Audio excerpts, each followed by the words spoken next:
গাড়ির কাঁচ ভাঙা অবস্থাতেই রাজ্যে ঢোকে গাড়ি, অযথা নাটক। অধীর চৌধুরী গড়ে দাঁড়িয়েই তোপ দেখেছেন মমতা বন্দ্যোপাধ্যায়।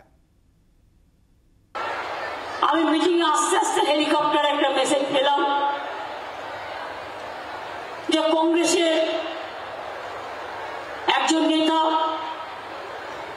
রাহুলের নামটাই আমি বলে দিই, আমার থেকে ছোট, ওর গাড়িতে নাকি কে কাঁচ মেরেছে। পরে আমি খোঁজ নিলাম, কারণ আমরা তো সব পছন্দ করি না, আমরা করিও না এসব করে ফর নাথিং নাটক করে কি লাভ। পরে খোঁজ নিয়ে দেখলাম বাংলায় নয়, ওটা কাটিহারে কিষানগঞ্জে হয়েছে। গ্লাস ভাঙা অবস্থায় ওরা বাংলায় ঢুকেছে। কিন্তু আমি ঘটনার নিন্দা করি, কারো উপর আক্রমণ হলেই আমি নিন্দা করি। বিহারের সবে বিজেপি সিপিএম, বিজেপি আর নীতিশ এক হয়েছে, ওদের রাগ থাকতেই পারে।